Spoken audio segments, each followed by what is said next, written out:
पड़ेगा, तभी संभव हो सकता है। आचार्य जी, आने वाली आर्य समाज में जो लोग आर्य समाज से जुड़ना चाहते हैं और जो युवा पीढ़ी है, उसको कोई संदेश देना चाहेंगे चैनल के माध्यम से? मैं एक ही संदेश देना चाहूंगा तमाम अपने देश के युवा साथियों कि देखिए, आर्य समाज कोई मतपंथ नहीं है। आर्य समाज कोई चेले और चेलियां बनाने का संस्थान भी नहीं है। आर्य समाज तो समाज में फैली हुई कुरीतियों का निवारण करने के लिए एक आंदोलन है, जो समाज में नौजवान, क्योंकि नौजवान पर सब लोग आश्रित होते हैं।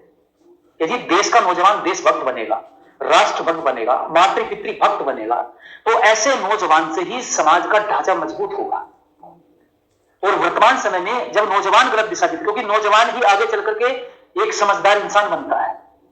नौजवान के बाद फिर वो प्रौढ़ बनेगा, फिर वो धीरे धीरे युवावस्था को पहुंचता हुआ वो वृद्ध बनेगा।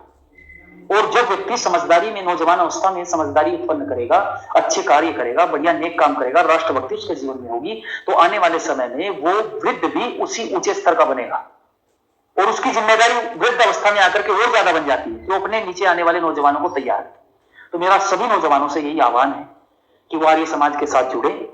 और आर्य समाज ही है जो राष्ट्रीयता की, जो हमारे देश की आजादी में क्रांति वीरों के बलिदान की बात करता है, सच्चे अर्थों में बात करता है। और सबसे ज्यादा राष्ट्र की चिंता का जिसके हृदय में है, वो आर्य समाज है। आर्य समाज के साथ जुड़कर हमें काम करना चाहिए। ये कोई मतपंथ नहीं है, मैं बार बार फिर कह रहा हूं इस चीज को, ये किसी धर्म से, किसी मत से, किसी संप्रदाय से जुड़ी हुई चीज नहीं है। हर कोई व्यक्ति, किसी भी मतपंथ का व्यक्ति आकर के आर्य बन सकता है।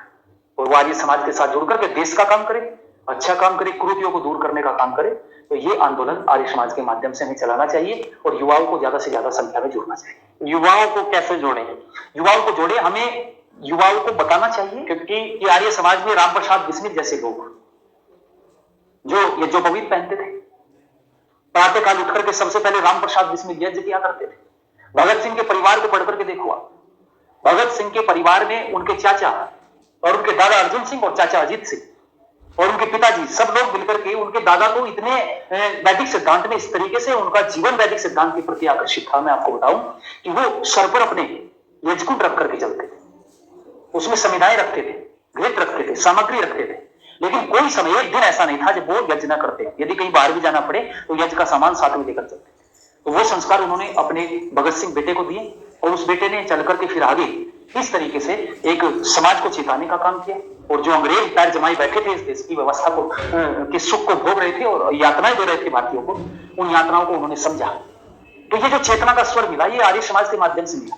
तो वो सारे नौजवान क्रांतिकारी जिन्होंने अपना जीवन बनाया, तो आज के वर्तमान समय में बहुत सारे युवा छोटे छोटे दल बना करके इस नशे जैसी बुराइयों को आर्य समाज के माध्यम से हम दूर करें। और बहन बेटियों की रक्षा का दायित्व भी हमारे कंधों पर होना चाहिए। तो ये आर्य समाज एक प्लेटफॉर्म है जिस पर आकर के वो सब काम कर सकते हैं और जुड़ सकते हैं।